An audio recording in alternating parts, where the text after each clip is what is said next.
In 1823, Andrew Jackson started the doctrine of discovery. Well, actually, the Supreme Court did, but what that did was strip all Cherokees of their land ownership because they had been conquered. And at that point, the Cherokees were moved to Oklahoma on a terrible genocidal march that killed and stripped many of our people of their dignity. That situation led to almost the destruction of our tribal citizenship, our tribal government, and our tribal people. Fortunately, we've had a major resurgence, and the Cherokee Nation and several of the other native nations are strong.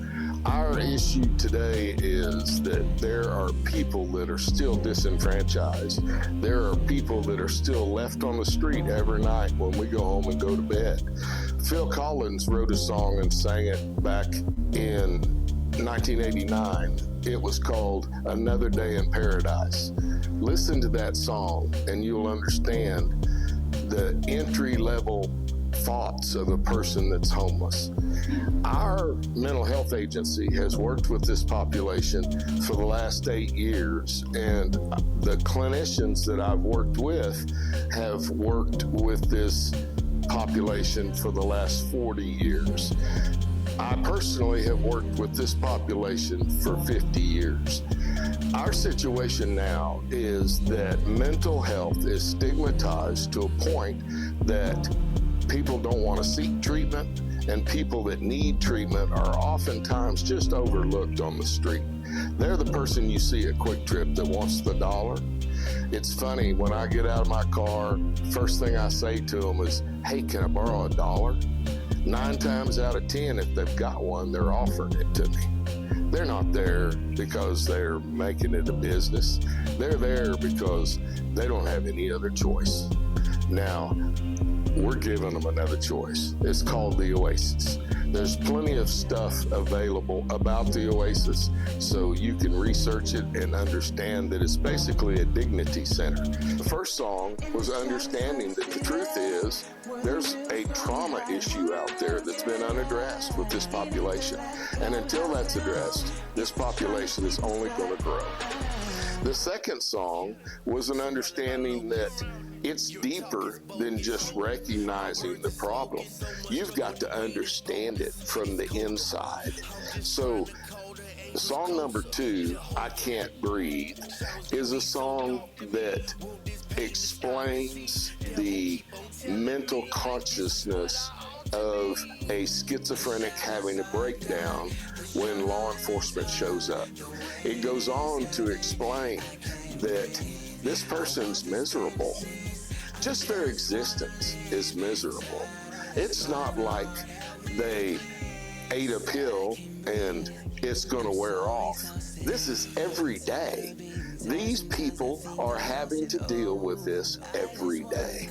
We can't just go by and give them clothes, buy them a sandwich, give them a warm place to stay when it's cold.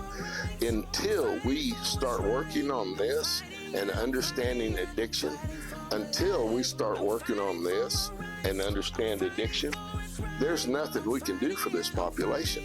So understanding the second song was understanding that someone that had grown up in the Tulsa area and was second generation homeless, I won't mention his name, but he's a gentleman we've worked with for quite a while, second generation homeless Tulsa.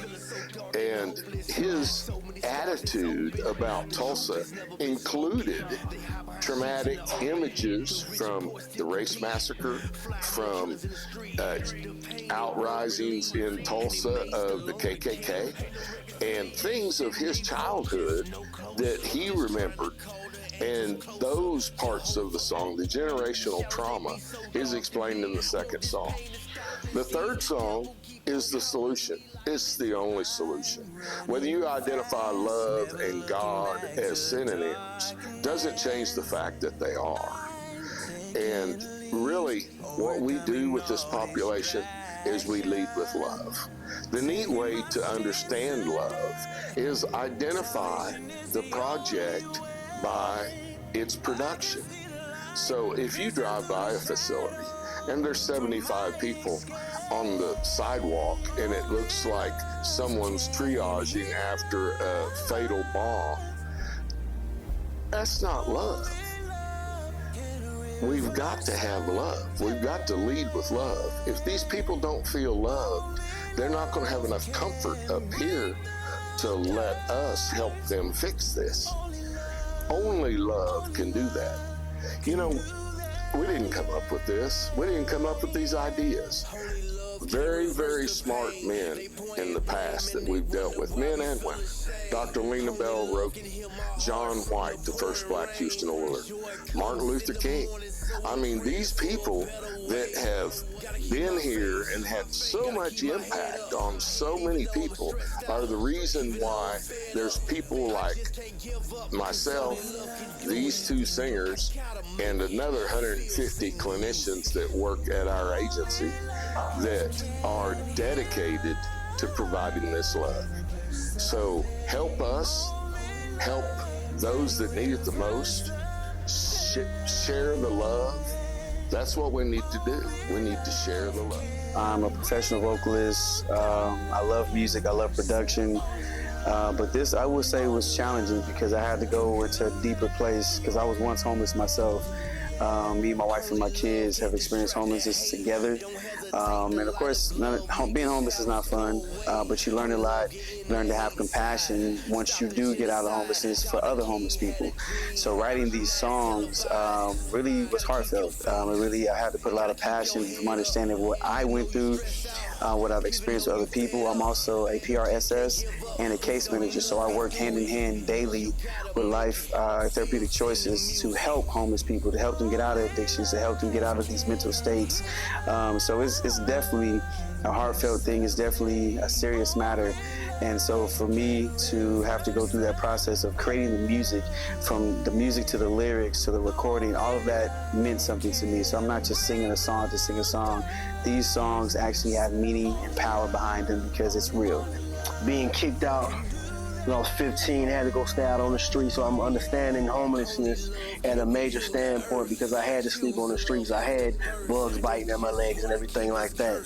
So doing this music is touching because it's all real, because we all need love. We all have mental situations going through our brains, you know what I'm saying? We all are in the shadows of the city. We all are in the shadows of the city. So we gotta maintain and move on because God got us. First of all, I gotta say that God got us. And second of all, it's a blessing to be a part of the group.